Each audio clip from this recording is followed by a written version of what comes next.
On vous emmène maintenant au bord du lac Majeur, à Locarno en Suisse, avec un festival de cinéma aussi ancien que celui de Cannes. Locarno mêle cinéma d'auteur, mais aussi film plus grand public. Et Jean-Baptiste Urbain et Clément Taillefer sont nos envoyés spéciaux. Bienvenue à Locarno, c'est la 67e édition de ce festival, l'un des plus anciens d'Europe, l'un des plus ouverts au public également, puisque chaque soir sur cette place, la Piazza Grande, 8000 spectateurs assistent à des projections. Alors ici, on est sur les bords du lac Majeur, en Suisse italienne. C'est un festival qui fait la part belle au cinéma d'auteur, qu'il soit politique, qu'il explore des nouvelles façons de s'exprimer, de filmer, ou qu'il rende hommage à des grands noms du cinéma indépendant. Ça tombe bien, on a rendez-vous avec 3 cinéastes qui incarnent ces 3 aspects du festival de Locarno. Et le premier choc de ce 67e festival, ça s'est passé ici, jeudi soir, sur la Piazza Grande, avec toute l'équipe du cinéaste israélien Eran Riklis. Eran Riklis, il avait connu il y a quelques années, partout dans le monde, un grand succès avec Les Citronniers.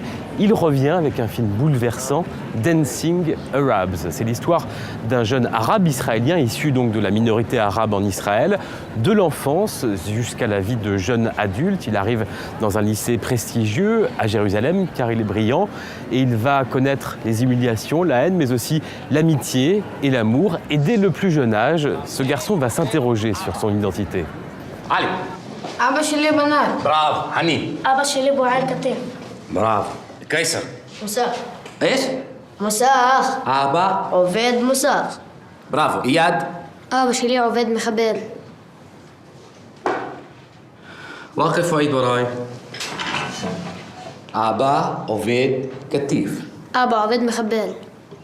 كتيف. مخبل. كتيف. مخبل. I thought this whole story of Arabs inside Israel. Je me suis dit que toute cette histoire des Arabes qui vivent en Israël, qui représentent quand même 20% de la population, eh bien, aucun film ne parle de cette question.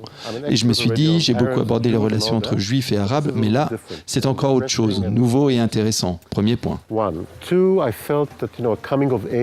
Deuxièmement, je me suis dit que raconter cette histoire qui commence avec un petit garçon, ensuite son histoire d'amitié, puis son histoire d'amour, tout ça, c'est une bonne façon d'attirer le public vers ce sujet, de le rendre accessible, un peu rock'n'roll. Et ça me plaisait de mélanger ça avec ce thème sérieux.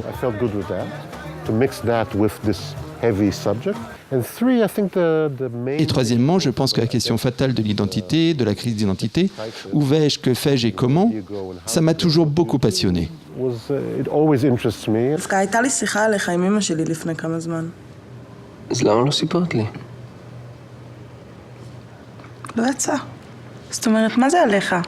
שאלתי אותה, אמא, אם יום אחד אני אבוא, אני אגיד לך שיש לי חבר ערבי. אתה צריך לראות את הפנים שלה, היא ממש צעקה עליי.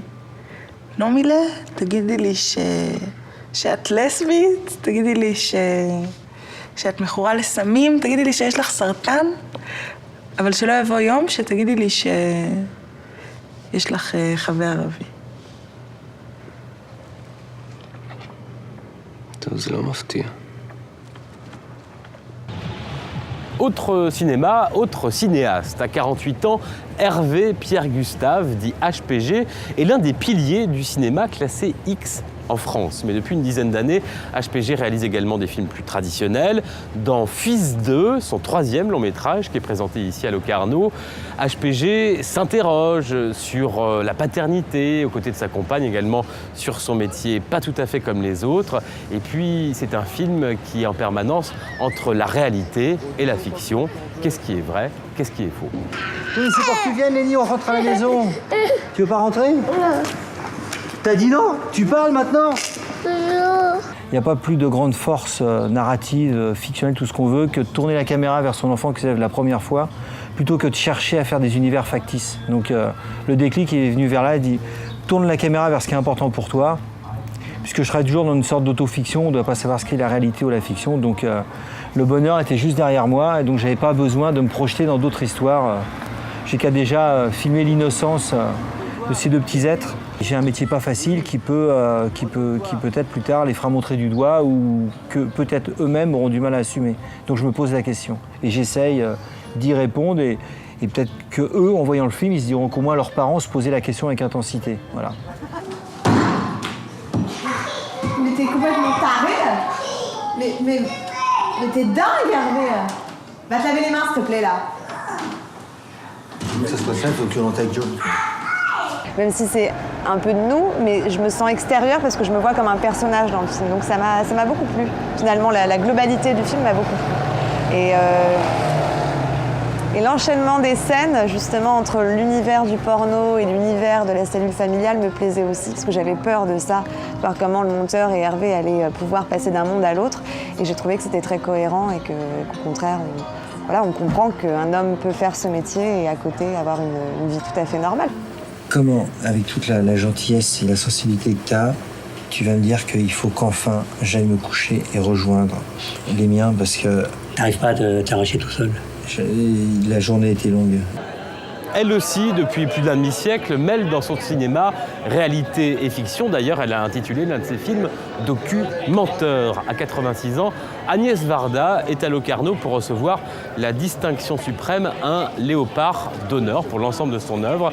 200 Toigny-Lois, son plus grand succès public avec Sandrine Bonner, aux plages d'Agnès, son dernier long métrage de cinéma, une sorte d'autobiographie filmée où elle raconte, à sa manière, sa vie. Je joue le rôle d'une petite vieille, rondouillarde et bavarde, qui raconte sa vie. Et pourtant, ce sont les autres qui m'intéressent vraiment et que j'aime filmer. Les autres qui m'intriguent, me motivent, m'interpellent, me déconcertent, me passionnent. Cette fois-ci, pour parler de moi, j'ai pensé, si on ouvrait les gens, on trouverait des paysages. Moi, si on m'ouvrait, on trouverait des plages. Ce film, on dit que c'est autobiographie, Les plages d'Agnès, qui va être montré sur la place. Ça me plaît qu'il soit montré sur une place publique comme ça, avec un public très varié ici, hein, et relativement populaire. J'ai eu un ours à Berlin, j'ai eu un lion à Venise, et maintenant, léopard.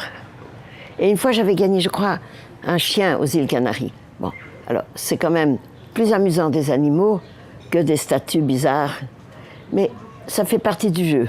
Ça fait rigoler, parce que c'est pas sérieux. Je sais que c'est toujours donné avec des intentions formidables, de, entre guillemets, honorer, de remercier, mais en même temps, c'est quand même comme des gosses à qui on dit « tu as été gentil ». Voilà une pochette surprise. Les plages d'Agnès qui seront projetées ce dimanche soir sur la Piazza Grande devant 8000 personnes. Et puis d'autres stars sont venues ces derniers jours à Locarno. C'est le cas de Mélanie Griffiths, de Mia Farrow, du français Jean-Pierre Léaud. Et puis d'autres grands noms sont attendus ces prochains jours. C'est le cas de l'actrice française Juliette Binoche ou encore de Roman Polanski, le cinéaste franco-polonais qui viendra donner une masterclass pour le public mais aussi pour les jeunes cinéastes présents ici à Locarno.